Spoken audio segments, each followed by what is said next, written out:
아멘. 좋으신 하나님이 주시는 은총과 또 평화가 이 저녁에 사랑하는 여러분들과 함께 하시기를 빕니다. 사순절 수요일 저녁 시간에는 묵상집을 통해 그리스도의 고난과 죽음의 의미를 생각해 보고 있습니다. 다음 주는 온교 아침 기도회로 인해 수요 저녁 예배를 드리지 않는 만큼 오늘이 사순절 안에서 드려지는 마지막 수요 저녁 예배입니다.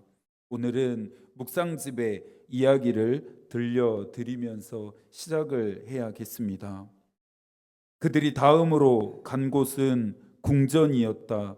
문 밖에는 들어가고 싶어하는 사람들이 굉장히 많았지만 무장한 군사들로 인해 감히 들어가지 못하고 있었다. 그때 한 사람이 문 앞에서 명단을 기록하는 자에게 자신의 이름을 적으라고 말한 뒤에 용감하게 달려들었다. 그리고 마침내 승리하여 궁전으로 들어가 빛나는 옷을 입었다. 크리스천은 해석자를 향해 웃으면서 이것은 무슨 의미인지 알 것 같다고 말했다. 다음으로 크리스천은 깜깜한 감옥에 갇힌 한 사람과 대화를 나누었다. 그는 한때 자신은 좋은 성도였지만 지금은 절망에 갇혀 나갈 수 없다고 울부짖었다. 갇힌 자가 말합니다. 저는 하나님의 아들을 짓밟고 언약의 피를 부정한 것으로 여기고 은혜의 성령을 욕되게 했습니다. 깨어 근신하지 못하고 세상의 정욕과 쾌락에 빠져 살았습니다. 그것들이 제게 기쁨을 주리라 믿었는데 이제 독벌레처럼 저를 물어뜯고 있습니다. 하나님은 저를 떠나셨고 제 회개도 받아주지 않으실 것입니다. 무엇보다 제 안에 그분의 말씀을 믿을 용기가 없습니다. 해석자는 그의 삶을 경고로 삼으라고 당부하면서 마지막 방으로 안내했다. 거기에는 막 잠에서 깨어난 한 사람이 두려움에 떨고 있었다. 이번에는 꿈꾼 자가 이야기합니다. 저는 마지막 심판날에 대한 꿈을 꾸었습니다. 알곡은 모아 곳간에 들이고 쭉정이는 꺼지지 않는 불에 태우라. 태우라는 음성이 울리자 구름 속으로 사람들이 끌어올려졌고 저는 남아 지옥이 열리는 것을 보았습니다. 제가 두려웠던 이유는 지금까지 제가 심판날을 준비하지 않고 살아왔다는 것을 깨달았기 때문입니다. 이에 해석자는 크리스천에게 당신은 심판날에 대해 진지하게 생각해 보셨습니까? 라고 물었다. 그리고 나서 남은 여정을 위하여 지금까지 본 것들을 명심하라고 당부했다. 크리스천은 지금까지 본 것을 잊지 않으리라 다짐하며 허리띠를 굳게 동여매고 다시 순례의 길을 떠났다. 참 많은 것을 생각하게 하는 이야기입니다. 갇힌 자, 꿈꾼 자가 나의 모습은 아닌지 성찰해야 합니다. 감람산에서 예수와 함께 있던 제자들이 묻습니다. 세상의 마지막 날은 언제이고 그때가 되면 무슨 일이 일어나겠습니까? 우리도 늘 그것이 궁금합니다. 예수께서는 속 시원하게 그날이 언제이고 무슨 일들이 일어날 것이라 구체적으로 말씀하지 않으십니다. 제자들은 그날이 언제인지를 물었는데 예수께서는 어떤 삶을 그날까지 살아야 하는지를 말씀하십니다. 42절입니다. 그러므로 깨어 있으라. 어느 날에 너희 주가 임할는지 너희가 알지 못함이니라. 또 44절입니다. 이러므로 너희도 준비하고 있으라. 생각하지 않은 때에 인자가 오리라. 깨어 있으라. 준비하고 있으라. 깨어 있고 준비된 자에게는 그날은 언제여도 상관없습니다. 오늘이 그날이라는 마음과 태도로 살기 때문입니다. 사람들이 하늘로 올려질 때 꿈꾼 자는 홀로 남아 자신 앞에 열리는 지옥을 보았습니다.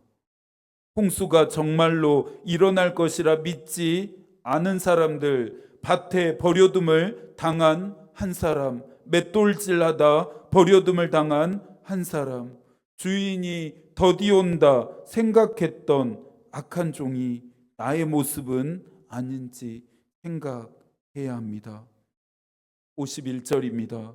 어미 때리고 외식하는 자가 받는 벌에 처하리니 거기서 슬피 울며 이를 갈리라. 슬피 울며 이를 갈문 깨어있지 못하고 준비하지 않음에 대한 후회, 그리고 받게 될 형벌에 대한 고통과 두려움입니다. 지옥이 어떤 곳인지 잘 모르겠습니다. 지옥을 어떻게 설명해야 할지도 잘 모르겠습니다.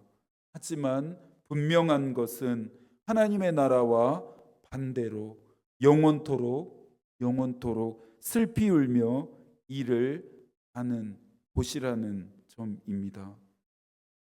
고린도후서 5장 21절에서 바울은 말합니다.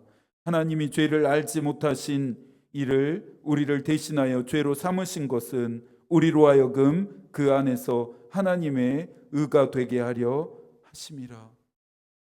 예수 그리스도께서 우리를 대신해서 고난을 받으시고 십자가에서 죽으십니다. 우리가 받아야 할 영원한 형벌을 면제받도록 그분이 대신 형벌을 받으셨고, 불의로 인해 죽어야 할 우리를 대신해서 그분이 대신 죽으셨습니다. 성서는 예수 그리스도의 고난과 죽음을 믿는 모든 자들에게 주시는 선물과 은총이라 말합니다. 에베소서 2장 8절입니다. 너희는 그 은혜에 의하여 믿음으로 말미암아 구원을 받았으니 이것은 너희에게서 난 것이 아니요 하나님의 선물이라. 사순절 바울의 단어 선택이 너무나 놀랍습니다. 어떻게 선물이라는 단어를 떠올렸을까요? 설교를 준비할 때마다 적절하고 적합한 단어와 어휘가 생각나지 않아서 몇 시간 동안 제자리 걸음만 할 때가 많습니다. 만약 자격, 행위, 공로를 따졌다면 저는 구원받을 수 없습니다. 내 안에 죄가 들끓고 있음을 잘 알기 때문입니다. 그러니 그리스도의 뒤를 따르는 사순절 순례의 여정이 고되지 않고 힘들지 않습니다. 빚진 마음, 감사한 마음, 겸손한 마음이 어깨를 튼튼하게 해서 내가 져야 할 무거운 십자가도 질 수 있게 하기 때문입니다. 옳은 길을 가고 있는지 확인해야 함은 방향을 잃지 않기 위해서입니다. 방향을 잃지 않으려면 예수 그리스도를 주시해야 합니다. 예수 그리스도를 주시함은 육체의 소욕을 거스르고 성령의 인도함을 따르는 삶입니다. 하나님의 나라는 장소의 변화가 아닌 내면의 변화입니다. 웨슬리는 변화된 거룩한 삶을 통해 하나님의 나라가 우리 안에 실현된다 말합니다. 사순절 순례 여정을 마친 후 우리 모두가 하나님의 성품을 더욱 닮아 있기를 소망합니다.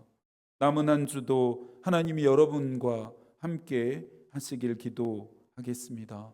하나님의 마음이 우리의 기도가 되고 하나님의 뜻이 우리의 길이 되기를 빕니다. 아멘.